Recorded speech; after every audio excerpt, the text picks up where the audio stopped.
Hello everyone. Over the last 2 weeks we've looked at what is meant to be courageous and committed, using Wilberforce as our role model. Today we're going to look at the last C, which is going to be caring.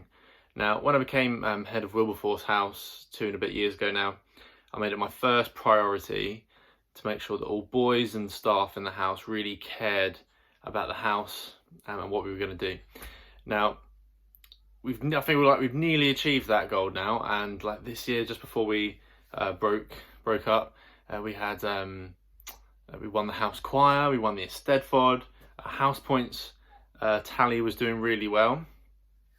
However, to care means more than just winning or caring enough to win. Caring is what motivates us to do great things for each other, and also gives us a greater purpose. It's much more important than just doing well for the house. Consider this quote from a Chinese saying, see if it makes sense to you. If you want happiness for an hour, take a nap. If you want happiness for a day, go fishing. If you want happiness for a year, inherit a fortune. If you want happiness for a lifetime, help people.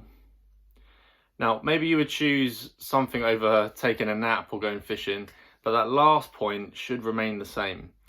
There's a great happiness and purpose to be found through helping and caring for other people. Now, at the moment, what's motivating doctors to risk their health and their lives for people that they don't necessarily know that they're treating? Why did Wilberforce and Dennis Goldberg risk so much to help people that they didn't necessarily know personally? Today is VE Day when I'm recording this. Why do so many soldiers lay down their lives for others? Or because they were courageous, because they were committed to their responsibilities, and because they cared about their fellow man. One of the quotes that I like to say to us as a house for Wilberforce so often is that he said, "It's the true duty of every man to promote the happiness of his fellow man." And so those examples there really show what it means to be courageous, committing and caring as we're looking at it today. Now, we looked at Wilberforce and maybe these people as role models, but Wilberforce as a Christian, he looked up to Jesus as the ultimate role model.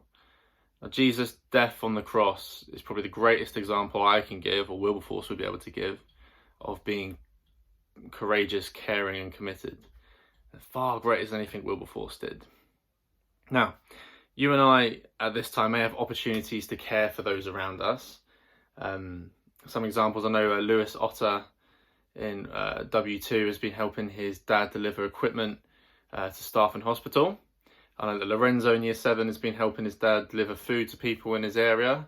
And I'm sure there's many other examples of boys calling relatives or helping their family, working hard at home, keeping in touch with their neighbours, perhaps, and a whole variety of other different ways. Can I really ask that this week we make a real effort to be caring towards each other and those around us? Now, and if you parents or students can think of any examples of this, then please email me, and I'm sure Mr. Ebenezer, because we'd like to share this with the wider school community, because we know it's happening, but we'd love to be able to hear about it.